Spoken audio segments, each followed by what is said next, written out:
Personal hygiene, వ్యక్తిగత పరిశుభ్రత కానివ్వండి, లేకపోతే ఇన్ఫెక్షన్ కంట్రోల్, ఇలాంటి విషయాల్లో మనం తీసుకోవాల్సిన మార్పులు, జాగ్రత్తలు ఏమిటంటారు ఇండివిజువల్గా, యాజ్ అన్ ఇండివిజువల్? హైజీన్ అనేది అన్ని లెవెల్స్లో ఇంపార్టెంట్ అండి. కమ్యూనిటీ, పర్సనల్ లెవెల్లో, కమ్యూనిటీ లెవెల్లో, అలాగే హాస్పిటల్స్లో ఎక్కువగా ఇంపార్టెంట్. ఎందుకంటే అక్కడ ఎక్కువ మంది రోగం వచ్చిన వాళ్ళందరూ అక్కడికి వెళ్తారు.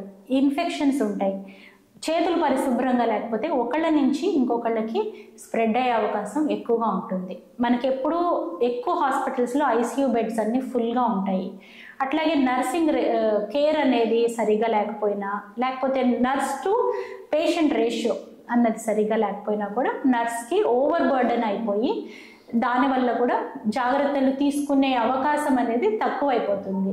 సో అట్లాగే విజిటర్స్, హాస్పిటల్స్కి వచ్చిన విజిటర్స్ కూడా ఒక పేషెంట్ అడ్మిట్ అవుతే 10 మంది రావడం అనేది మనం కల్చరల్గా చూస్తూ ఉంటాం. మన కామన్ అనేది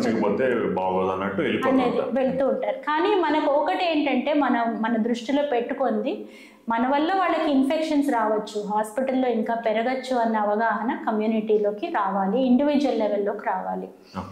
ప్రతిదీ ఇండివిజువల్ లెవెల్కి వచ్చేటప్పటికే మనకి పర్సనల్ బాడీ హైజీన్, టైంకి స్నానం చేయడం, ఎన్విరాన్మెంటల్ హైజీన్, అలాగే ఫుడ్ విషయంలో జాగ్రత్తలు, ప్రతిదీ వాష్ చేసి తీసుకోవడము, యాంటీబయాటిక్స్ రెసిడ్యూస్ లేని ఆహారం. పెద్ద సిటీస్, బెంగళూరు లాంటి సిటీస్, బాంబే, ఢిల్లీ ఇట్లాంటివి యాంటీబయాటిక్ రెసిడ్యూ లేని పాలు, మీట్ దొరకడం అనేది అక్కడ జరుగుతుంది. కానీ మన చిన్న సిటీస్లో ఇంకా ఇప్పుడే అది ఇంకా రియాలిటీలోకి రాలేదు. సో అవి ప్యూర్ అంటే యాంటీబయాటిక్స్ లేనివి ఆహార పదార్థాలు మనకి అది దొరకడం ఈజీ అంటారా?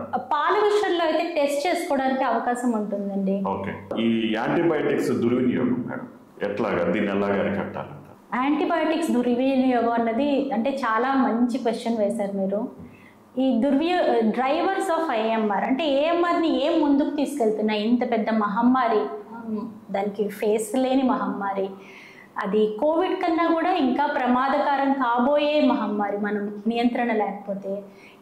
ఇట్లాంటి దానికి డ్రైవర్స్ అనేవి ఏంటి అంటే ముందుకు తీసుకెళ్లేవి ఏవి అంటే మిస్యూజ్, మీరు అన్నట్టు మిస్యూజ్, ఓవర్ యూజ్, ప్రతిదానికి యాంటీబయాటిక్స్ వాడడము, అట్లాగే అవసరం లేకపోయినా కూడా వాడడము. మన డేటా ఏమని చెప్తుందంటే 50% కన్నా ఎక్కువ యాంటీబయాటిక్ ప్రిస్క్రిప్షన్స్ మనకి అవసరం లేకపోయినా ఇస్తున్నారని ఆల్రెడీ పబ్లిష్డ్ డేటా ఉంది, ఎవిడెన్స్ ఉంది. సో దీన్ని ఎట్లా తగ్గించవచ్చు అంటే ఒకటి అవేర్నెస్. యాంటీబయాటిక్స్ అనేవి ఇప్పటి వరకు మన ప్రాణాలని కాపాడాయి, వాటిని మనం కాపాడాల్సిన అవసరం వచ్చింది. సో ఎలా ఈ కాపాడడాన్ని స్టివర్డ్షిప్ అంటారు. సో ఈ యాంటీబయాటిక్ స్టివర్డ్షిప్ ఎట్లా చేయాలి మనం? ఒకటి అవగాహన, రెండవది టెస్ట్లు, కల్చర్ టెస్ట్లు చేయడము, లేకపోతే వేరే పాయింట్ ఆఫ్ కేర్ టెస్ట్లు ఏవైతే అందుబాటులో ఉన్నాయో ఆ టెస్ట్లు చేసి ఆ ఇన్ఫెక్షన్ నిర్ధారణ అవుతేనే యాంటీబయాటిక్స్ ఇవ్వడము. Mild and moderate infections, immunity బాగానే ఉంది, mild infection, wait and watch, ఆగి చూడడము.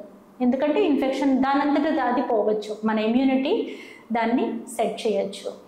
అదే సివియర్ ఇన్ఫెక్షన్స్ లేకపోతే ఇమ్యూనో కాంప్రమైజ్డ్ అంటే క్యాన్సర్ పేషెంట్స్ ఉంటారు, అట్లాగే ఎల్డర్లీ పేషెంట్స్ ఉంటారు, నియోనేట్స్ ఉంటారు, వీళ్ళలో మనం ఆగలేము, యాంటీబయాటిక్స్ ఇచ్చి తీరాల్సిందే.